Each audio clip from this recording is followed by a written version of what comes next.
სალამი, მოგესალმებით, ვაგრძელებ ჯონ მაკარტურის საუბრების ქართულ ენაზე. ატვირთვას ეს არის ბიბლიური კითხვები და პასუხები.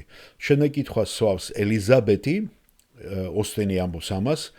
ელიზაბეტმა დღეს დილით რომ გაიგო თქვენი აზრი ზაქე მებაჟეზე, მან თქვა, წარსული ცოდვების ანაზღაურება როგორ უნდა მოახდინოს ქრისტიანმა. როცა ფინანსურად არ შეუძლია ადამიანების ანაზღაურება, ვისგანაც მან მოიპარა.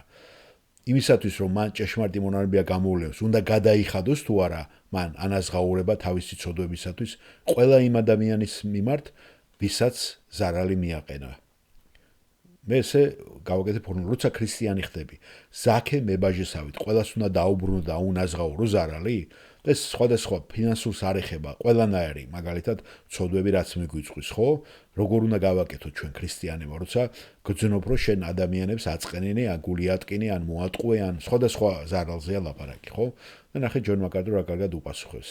არა, პასუხობს ჯონ მაკარტური. იესომ ყველაფერი გადაიხადა.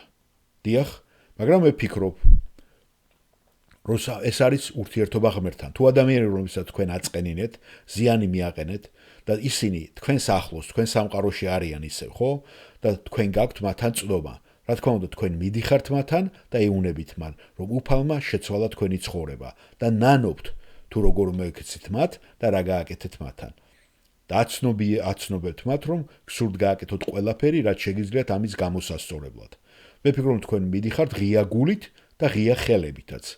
ეს არის ამის გაკეთების სურვილი, რასაც ხედავთ თქვენ ზაქე მებაჟის შემთხვევაში. არ ვიცი უფალმა, ხა არ უთქვია უფალს აუცილებლად, ახლავე დაიწყე ეს. ეს არის მზადყოფნის საკითხი, ხომ? რომ თქვენი გული მზად უნდა იყოს, თუ შეგხვდებათ, თუ ნახავთ იმ ადამიანს კიდევ, ვისაც თქვენ აწყენინეთ. არ მგონია უფალი ჩვენგან მოელოდეს, რომ ყველა იმ ადამიანს, წარმოიდგინეთ, ყველა იმ ადამიანს გადაუხადოთ სამაგიერო და აუნოუცხარო ზარალი, ვინც ჩვენს მიერ ჩადენილ ყველა ცოდვით განაწყენდა. ძალიან ძნელი იქნება. მთელი ცხოვრება წარმოიდგინეთ ყველას ვისაც ვაწყენინეთ. ხო, მაშინ სად თავდება ეს, სად უნდა გავალოთ ხაზი, ხო?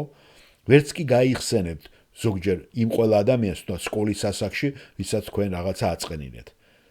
და შეგიძლიათ რამდენიმე მაგალითი აირჩიოთ, შესაძლოა სადაც წვდომა გაქვთ და მათთან მიხვიდეთ და უთხრათ ეს, ხომ? თქვენი აღსარება და ბოდიში მოუხადოთ და სთხოვოთ პატიება. ამიტომ საქმე არ არის იმაში, რომ კომპენსაცია ელემენტარულად გაცეთ, ან მიიღოთ, ეს არის გარდაქმნილი ცხოვრება, როდესაც გაქვთ შესაძლებლობა ესაუბროთ ადამიანს, რომელიც თქვენი აზრით განაწყენდა, ფიქრობ ეს შესაძლებელი დრო ამის სათქმელად. უთხრათ, მისმინეთ, გთხოვთ, მაპატიეთ, რომ ეს არასწორი იყო, როგორც მოგეკეცით. იმედი მაქვს, რომ გულის სიღრმეში იპოვით ადგილს, სადაც მაპატიებთო. და თუ რამე შემიძლია გავაკეთო ამის გამოსასწორებლად, მე მზად ვიქნები, რომ ეს გავაკეთო.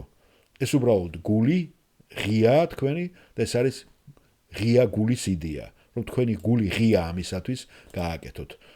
რომ თქვენ გულში გაქვთ უკვე ეს სურვილი. და თუ გაქვთ საშუალება, რომ ფიზიკურად მიხვიდეთ და გააკეთოთ, რა თქმა უნდა, ამასაც გააკეთებთ. მადლობა მოსმენისათვის.